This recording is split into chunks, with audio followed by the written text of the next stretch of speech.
Line হৈ যায় লাইনত যায় লাইন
ইতিমধ্যে যেহেতু মানিকপুৰ মহকুমা কাৰ্যালয়ত সম্পূৰ্ণ চৰকাৰীভাৱে 2016 চনত সন্মানীয় নামনি অসম আয়ুক্ত মহোদয় তেতিয়াৰ বিভাগীয় মন্ত্ৰী চন্দন কুমাৰ ৰায়দেৱ আৰু জিলা উপায়ুক্তৰ নেতৃত্বত মানিকপুৰত মহকুমাধিপতিৰ কাৰ্যালয়ত চৰকাৰীভাৱে মুকলি কৰা হৈছিল। এই স্থানতে আমি য'ত আজি অৱস্থান কৰিছোঁ এই সময়ত এই স্থানতে তেওঁলোকে চৰকাৰীভাৱে সম্পূৰ্ণ চৰকাৰীভাৱে এই মহকুমাৰ কাৰ্যালয়টো মুকলি কৰিছিলে। কিন্তু পৰৱৰ্তী সময়ত অসম চৰকাৰৰ সিদ্ধান্ত অনুযায়ী যিমানসমূহ মহকুমা আছে সেই মহকুমাৰ কাৰ্যালয়সমূহ উপজিলালৈ ৰূপান্তৰ কৰাৰ এক সিদ্ধান্ত লৈছে। তাত আমাৰ ক'বলগীয়া একো নাই। কিন্তু যিহেতু মানিকপুৰে মহকুমাৰ মৰ্যাদা লাভ কৰিছিল আমি এইখিনিতে এই সমান্তৰাল কাৰ্যসূচীৰ জৰিয়তে অসম চৰকাৰক অনুৰোধ জনাইছোঁ, যিহেতু অসম চৰকাৰে ইতিমধ্যে আমাক উপজিলা হিচাপে এতিয়ালৈকে ঘোষণা কৰা নাই। আমাৰ এই প্ৰতিবাদী এই সমান্তৰাল কাৰ্যসূচীৰ জৰিয়তে অসম চৰকাৰক আমি দাবী জনাইছোঁ যাতে অতি শীঘ্ৰে মানিকপুৰৰ উপজিলা হিচাপে ঘোষণা কৰে আৰু মানিকপুৰ মহকুমাৰ মৰ্যাদা অক্ষুণ্ণ ৰাখে। ধন্যবাদ। আমাৰ সতীশ পাটগিৰি ডাঙৰীয়া আহিছে, তেখেতক যে মানিকপুৰ বহু আন্দোলনৰ পিছত মানিকপুৰক মহকুমা দাবী লৈ মানিকপুৰ মহকুমা ঘোষণা কৰিছিল।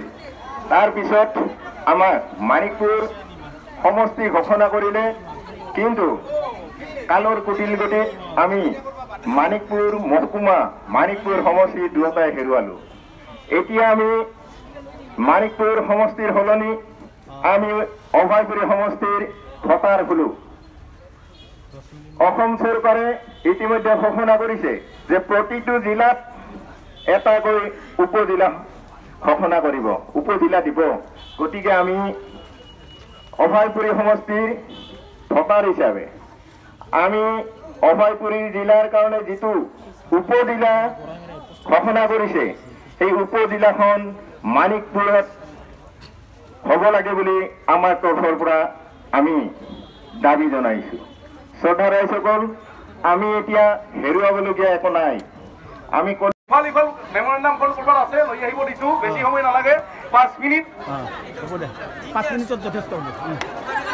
মানিকপুৰৰ আই মাতৃৰ জ্বলি থকা চাকি গছি আজি নুমিব ওলাইছে, আৰু সেইকাৰণে আমি ওলাই আহিছো, একেলগে ওলাই আহিছো, একেমুখে ক'ব বিচাৰো যে মানিকপুৰবাসীক অতি সোনকালে উপজিলা ঘোষণা কৰক। হয়নে ৰাইজ? হয়নে নহয় ৰাইজ? হয়নে নহয় ৰাইজ? হয়নে নহয়? হয়নে নহয়? ইনকলাব জিন্দাবাদ! ইনকলাব জিন্দাবাদ! মণিপুৰ আজি জাগিছে, মণিপুৰ আজি ওলাইছে, মণিপুৰ আজি জাগিছে, মণিপুৰ আজি ওলাইছে। জয় মণিপুৰ!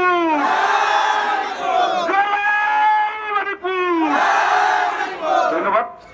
সমিতি ডাকঘৰ মানিকপুৰ থানা মানিকপুৰ জিলা বঙাইগাঁও অসম। প্ৰতি মাননীয় মুখ্যমন্ত্ৰী মহোদয় অসম চৰকাৰ, জনতা ভৱন দিছপুৰ কামৰূপ মেট্ৰ, মাননীয় আয়ুক্ত মহোদয় বঙাইগাঁও জিলাৰ জৰিয়তে মাননীয় চক্ৰ বিষয়া কাৰ্যালয় বিষয়াৰ জৰিয়তে দিনাংক 14/9/2023 ইং খ্ৰীষ্টাব্দ মানিকপুৰ বিষয় স্মাৰক পত্ৰ প্ৰসংগ বঙাইগাঁও জিলাৰ বিলুপ্ত ঘটোৱা মানিকপুৰ মহকুমাক উপজিলাৰ স্বীকৃতি প্ৰদানৰ বাবে আবেদন। মহাশয়, মহাপুৰুষ শ্ৰীমৎ স্বামী কৃষ্ণানন্দ ব্ৰহ্মচাৰীৰ জন্মস্থান তথা তেখেতৰ দ্বাৰা স্থাপিত ঐতিহ্যমণ্ডিত গোবিন্দ ভৱন গীতা সত্ৰস্থিত মানিকপুৰবাসী ৰাইজৰ নমস্কাৰ গ্ৰহণ কৰিব। আপোনাৰ নেতৃত্বত চৰকাৰে অতি চমু কাৰ্যকালত ক্ষিপ্ৰতাৰে অসমৰ উন্নতিকল্পে সকলো দিশৰ প্ৰয়োজনীয় তথা চমকপ্ৰদ পৰিৱৰ্তনেৰে 100খনকৈ কেবিনেট অসমৰ বিভিন্ন স্থানত লগতে অসমৰ বাহিৰতো অনুষ্ঠিত কৰাই কেবিনেটৰ সিদ্ধান্তসমূহ কাৰ্যৰূপ প্ৰদানেৰে নজিৰবিহীনভাৱে অসমত আগুৱাই নিয়াৰ বাবে কৰা চেষ্টাই ৰাইজৰ আশ্বস্ত কৰিছে। এনেদৰেই 7তম কেবিনেট সিদ্ধান্তৰ যোগেদি 4খন নতুন জিলা দায়িত্ব দিয়াৰ সমান্তৰালকৈ 24খন মহকুমা বিলুপ্তি ঘটাই 81খন সমষ্টিক উপজিলালৈ উন্নীতকৰণৰ কৰি প্ৰশাসনিক দিশটো নতুন মাত্ৰা দিয়াৰ দৃঢ় পদক্ষেপ গ্ৰহণ কৰিছে, তাত ৰাইজে আদৰণি জনাইছে।